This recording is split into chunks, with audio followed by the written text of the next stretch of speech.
são realidades que, ouvindo essa canção, vem à mente. O doador de vida não é apenas para esse plano de vida. Para mim, esse clipe, tá participando desse clipe, para mim é muito emocionante, né?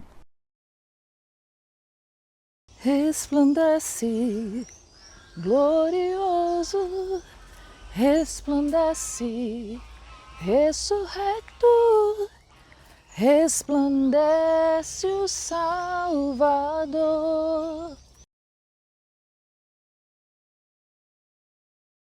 Eu me chamo Cristiane de Jesus Ferreira, sou natural do Rio de Janeiro, mas moro em Cachoeira Paulista há 17 anos.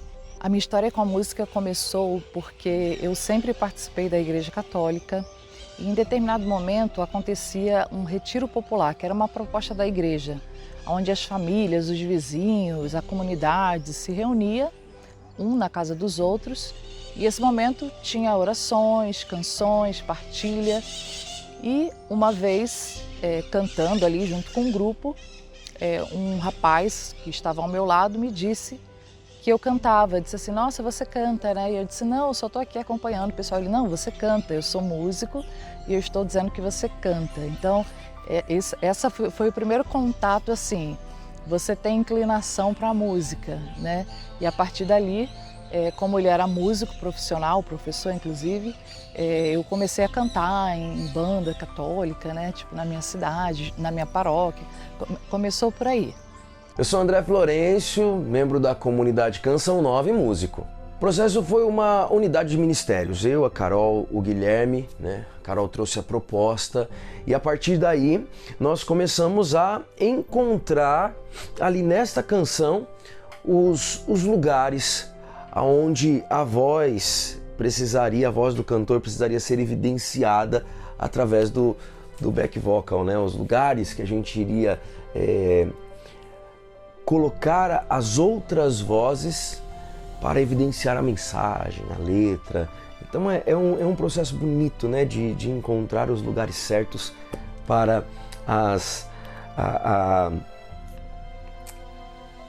a voz, o coral, né? Então é um processo de desenho mesmo, né? É um desenho que a gente vai fazendo ali na música. Inicialmente, eu tinha assim uma certa resistência com a música na minha vida. Eu achava que a música era algo assim elevado, que não era para todo mundo. E eu me lembro que uma vez eu até fui me confessar e eu falei, padre, como que a gente sabe que Deus quer que a gente faça determinada coisa e não outra? E ele disse, como assim? Eu falei, em que, por exemplo? Eu falei, na música. Como que a gente sabe que Deus quer a gente na música e não em outra coisa? E ele disse, quando você canta, as pessoas pedem para você parar ou para você continuar? Eu disse, para continuar. Ele, então continue, porque é a Assembleia que confirma o carisma, né? E a composição não foi diferente. Eu também tive esses pensamentos pessimistas, assim, negativos, né? Quando me vinha uma inspiração, eu sou assim, muito sensível, então às vezes eu estou num momento de oração, já me vem uma canção, às vezes eu estou ouvindo o padre fazer um apelo, já me vem uma inspiração, às vezes eu estou vendo uma circunstância, já me vem uma inspiração, só que eu nunca queria externalizar isso. Mas doador de vidas, eu estava numa aula na Faculdade de Teologia, Canção Nova, e o padre Wagner Ferreira era meu professor, e ele falava sobre a Semana Santa, onde se dava muita ênfase à questão da crucificação de Jesus, da parte cruenta, passionista, e pouco sobre a ressurreição, sobre a glória, sobre, né, que ele ressurgia. Então, quando ele falava isso na aula, meu coração ficou assim, nossa, caramba, eu preciso... começou a nascer uma música ali, né? Eu preciso cantar isso, porque a música ela comunica muito. E era algo tão profundo, tão precioso, que eu queria que outras pessoas também ouvissem aquilo. Então, Doador de Vida nasceu dentro da sala de aula, por inspiração dessa aula em particular, do padre Wagner Ferreira. Depois eu mostrei para ele a letra, falei, tem alguma heresia? Ele falou, não. E aí a gente partiu para a gravação.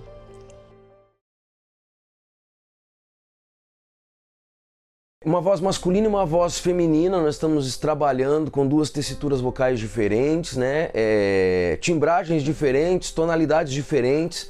Então é sempre desafiador você unir um cantor e uma cantora. Então o ideal é ir encontrando os locais onde a voz brilha mais, né? O brilhar mais não quer dizer os tons mais altos, mas é aonde a voz produz mais. Então a ideia é essa, em que regiões da música, em que parte da música, aqui vai ter uma abertura de voz, não vai ter. Então é ir encontrando os caminhos onde a voz brilha mais. Eu entrei em estúdio para gravar essa canção, ela foi praticamente finalizada, mas entrou a pandemia, então a gente teve esse inconveniente, né? Tipo assim, a gente teve essa parada de tudo e a música ficou lá. A Damaris Machado, eu a conheço do Coral Canção Nova, nós cantávamos juntos no Coral Canção Nova, e ela ganhou um sorteio onde ela ganhava uma gravação em estúdio. E a Carol, que era da gravadora, disse para ela, né, olha, a Krika tem uma música bem legal, bem bacana, conversa com ela para você gravar essa música. E então, inicialmente foi isso. E o timbre da Damaris é um timbre que favorece muito essa canção. E o padre Edilberto se unindo a ela para gravar, então foi a cereja do bolo, né? Então foi realmente um apelo vocal que a música exigia, né? Que ao meu ver, a música exigia aquele apelo vocal, né? Soprano ali, tenor. Então foi bem interessante. Então não foi nada demais, foi apenas isso que aconteceu.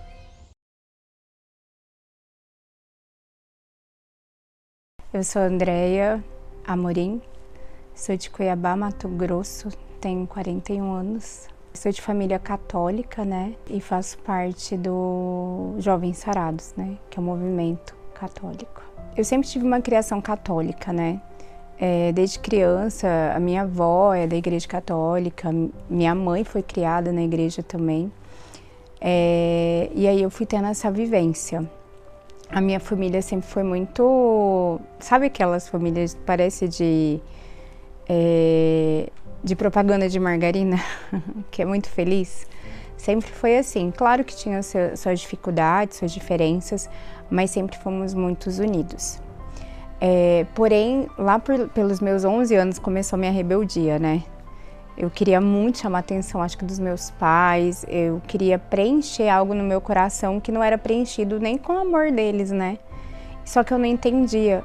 E ali também os meus pais não estavam entendendo, porque eles falavam, a gente dá tanto amor para ela dentro de casa, e por que que ela tá assim, né?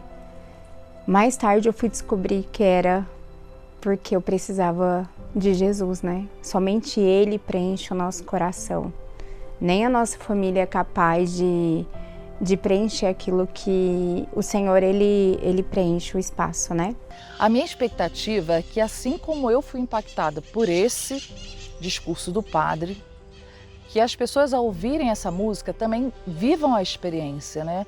De que Jesus, ele sofreu muito, mas ele ressuscitou, ele está vivo, né? Nós podemos recorrer a ele, nós podemos viver uma vida nova, nós podemos ressuscitar com ele, né? Independente do que estejamos vivendo, do que estejamos passando, qualquer situação que a gente esteja vivendo, a vida é possível, né? Porque ela foi conquistada por Jesus na cruz. E ele resplandece glorioso, ressurrecto, né? A morte já não tem a palavra final. Então que essa verdade, ela alcance as pessoas.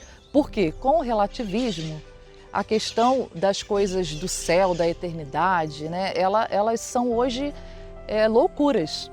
Então, quando você afirma essa verdade, então muitas pessoas podem entrar em contato com essa verdade que não é uma loucura, mas sim uma sabedoria infinita. Em 2013, eu estava fazendo caminho para Canção Nova, já estava no 2º ano, né, de caminho. E estava pronta para dar tudo, né? E aí o que aconteceu? A minha mãe, ela era gerente na Caixa Econômica, né, concursada, e ela precisou ir a Goiânia para fazer uma reciclagem, né? Ali ela ficou muito doente. E aí quando ela voltou para minha cidade, eu logo levei ela para o hospital. Passei em um hospital, eles falaram que não era nada, né? O Espírito Santo, ele é maravilhoso, porque eu cheguei a questionar, né, o médico, porque eu falei, diante do raio-x dela, apareceu uma mancha. E eu falei assim, doutor, e essa mancha o que que é? Ele falou, é alergia. E aí ele deu alta para ela falando que era infecção na urina. Porém, minha mãe continuou com a febre, era aniversário do meu irmão, nós estávamos na chácara, toda a família reunida, mais de 100 pessoas em festa. Eu comecei a ter febre muito alta, o meu irmão começou a ter febre, minha cunhada começou a ter febre, o meu pai também. Voltei com a minha mãe para a cidade no outro dia e ela foi internada com pneumonia, diante desse mesmo exame, né? Aí eu fiquei com ela no hospital e Nossa Senhora sempre presente. A gente rezando o terço, é sempre Nossa Senhora e o anjo da guarda. E aí ela falando para mim sobre a fé, né? E aí a grande preocupação dela era o meu pai. Porque ela falava assim, seu pai precisa se converter, né? Meu pai gostava muito de cervejinha, assim, de bebê, sabe? De samba, muito. E aí, diante disso, eles sempre foram muito unidos. Diante disso, ela piorou muito, né? A doença dela foi piorando muito, ela não parava de tossir. A minha também, eu tava com febre de 40 graus, tava muito alta. E aí o médico falou, acho melhor vocês trocarem de hospital mais uma vez, porque aqui não vai ter suporte para sua mãe. E nisso ela tinha plano de saúde e tudo, né? E aí nisso a minha mãe, ela foi internada no hospital, num terceiro hospital, e eu tava em casa. Aí eu recebi um telefonema. Lembro até hoje, meu irmão me ligou e falou, calma seu coração, né? Que a mamãe, ela tá indo pra UTI, né? Só por precaução, ele falou, né? E aí nisso, eu senti como se fosse uma faca enfiando dentro do meu coração, né? Eu senti a dor. Eu dei um grito até na época, assim, de dor mesmo, né? E falei, eu tô indo pra aí. Só que na hora que eu tava indo, eu liguei pro Padre Bruno, da Canção Nova. Ele tava em Cuiabá na época, né? E falei, padre, a minha mãe tá sendo internada pela terceira vez, eu não sei o que, ela tá indo pra UTI, o senhor pode ir pra lá pra dar unção dos enfermos? Na mesma hora, prontamente, ele foi, né? E aí, quando eu cheguei lá, eu encontrei um cenário assustador, porque era uma doença nova, né? Eu cheguei lá e eles falaram, sua mãe tá com suspeita de gripe suína, né, de H1N1, e a gente tá isolando a UTI lá em cima, ela não vai poder ficar com os outros pacientes, ela vai ter que ficar isolada, né, e eu encontrei meu pai desesperado, né, e aí nisso eu encontrei, na hora que eu fui lá ver minha mãe, ela já tava num respirador, rezei, o Padre Bruno rezou por ela, deu unção dos enfermos, e ali chegou a equipe para subir com ela para UTI. Nisso foi bem traumático, porque ela gritava muito o nome do meu pai, né? Meu pai chamava Auremar, e ela gritava Mar, Mar, sabe assim? E aí nisso ela pegou a aliança dela e colocou no dedinho do meu pai, né? Para que eles pudessem ficar juntos, ela falava, né? Eles eram muito unidos mesmo, muito apaixonados. E aí ela subiu para UTI, e aí diante disso ela entrou, a gente voltou para casa totalmente sem chão, porque a vigilância sanitária também nos isolou. A gente não podia ter contato com outras pessoas, né, assim, ficamos usando máscara, tudo. E ali eu comecei um processo com meu pai de ensiná-lo a rezar, né? E aí na mesma noite tocou o telefone. Era do hospital, avisando que minha mãe tinha sido entubada. E aí abriu o chão lá na minha casa, né? Foi bem difícil, porque o meu pai, ele e minha mãe, eles só tinham, em 31 anos de casado, eles só tinham ficado longe no máximo 2 dias, que foi da viagem dela. E aí meu pai, foi um processo bem difícil dele começar a querer rezar. E aí foram 24 dias, né? A gente indo na UTI, eu já ficava pro lado de fora, porque eu pensava, ele vai sair muito acabado lá de dentro e eu preciso estar preparada para sustentá-lo ele na oração. E se eu entrar e ver ela junto, eu também vou sair muito mal. E aí nisso meu pai, cada vez que ele ia, minha mãe amava rosas, né? Ela plantava rosas para Nossa Senhora, ela falava no jardim dela, rosas brancas. E todas as vezes que meu pai ele ia para UTI, ele pegava uma rosa do jardim e levava para ela, entendeu? Falavam que não podia levar rosa por causa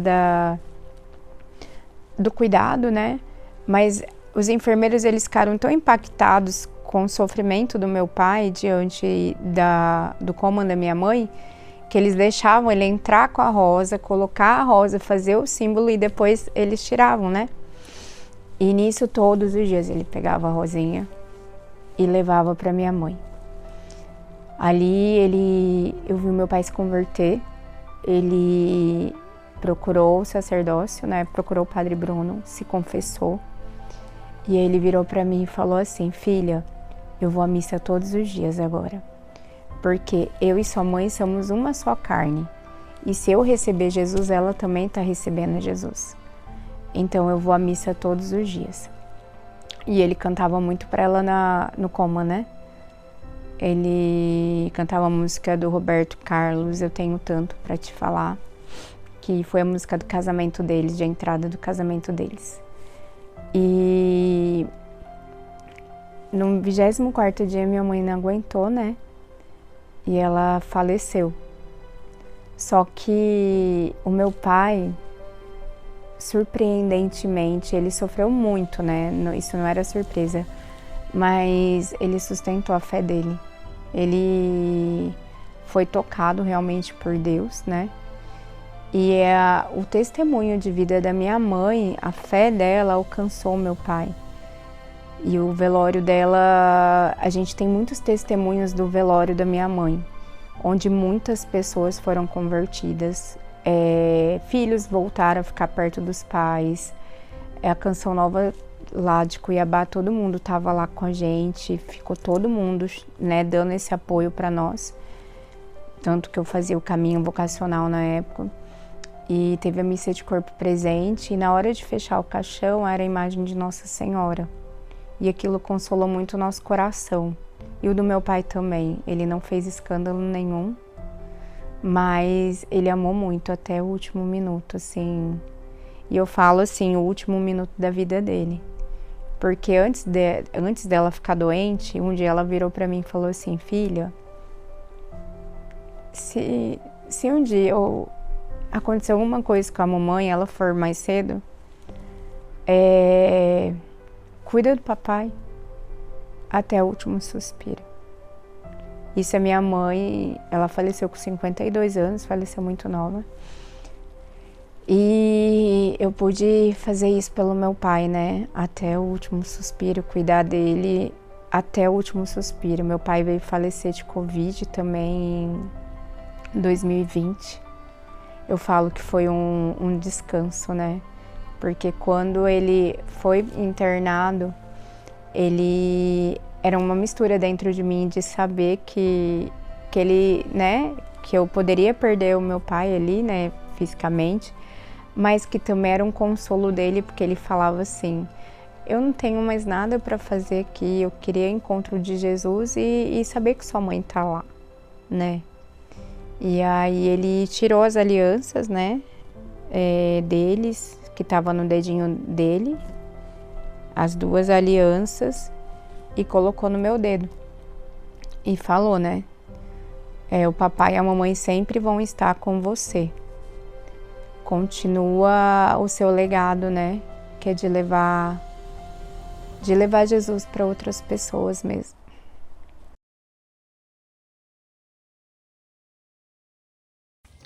Eu imagino que a vida verdadeira, ela não é esta vida que a gente vive. Esta vida é uma passagem. A vida verdadeira está escondida em Deus, né? Então a gente vai encontrar essa vida verdadeira. Então uma boa narração para doador de vida é que, independente se você recebe aquele milagre, aquela cura ou não, se você recebe, ele doou a sua vida para você. Se você não recebe, Ele também doou a sua vida por você.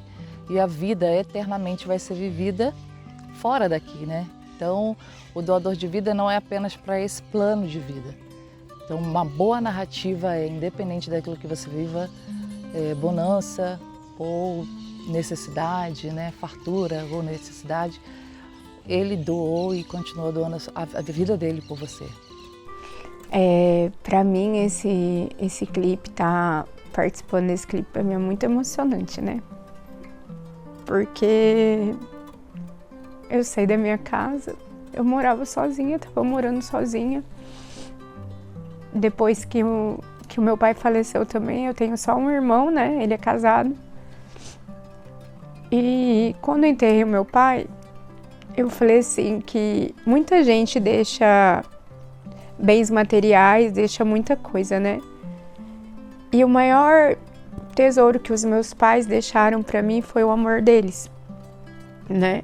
E eles me ensinaram sobre o amor e sobre conversão, sobre querer o céu, essa disposição de querer o céu. E quando, por providência, né, eu fui chamada para gravar o clipe, você não sabia da minha história. E quando eu vi o clipe, eu vi do que falava o clipe, eu falei, Jesus olha para minha história. É Ele que olha para minha história. Eu fui muito visitada, porque eu vejo que é o legado dos meus pais sendo passado para outras pessoas, entendeu? É emocionante, mas não é triste, entendeu? Eu me emociono diante da grandeza de Deus, diante da providência dEle, do carinho dEle, mas eu os vejo como doador de vida, né? Porque eles doaram a vida deles também para me salvar. Eles sempre falaram isso, que se preciso fosse, eles dariam a vida deles para que eu continuasse evangelizando, e eles doaram a vida deles para que eu pudesse continuar evangelizando. E aqui eu tô, e Deus está fazendo a parte. Eu fiz a minha parte e Deus está fazendo a parte dele.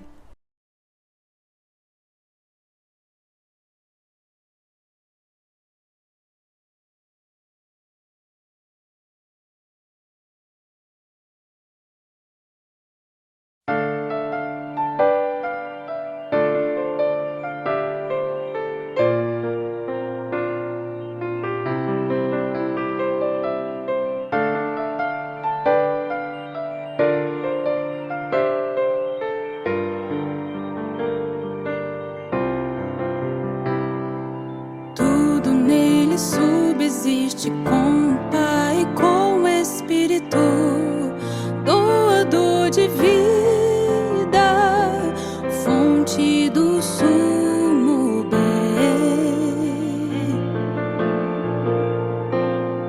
A dor e a morte e o Calvário por nossos pecados foram causados. Somos nova criatura, por amor Cristo nos salvou.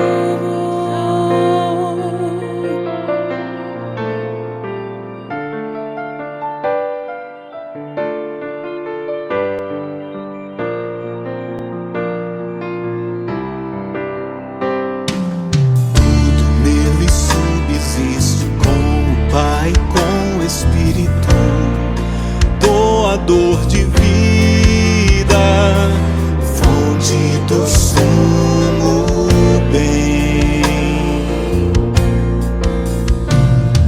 A dor, a morte e o Calvário por nossos pecados foram causados. Somos nova criatura, por amor Cristo nos salvou.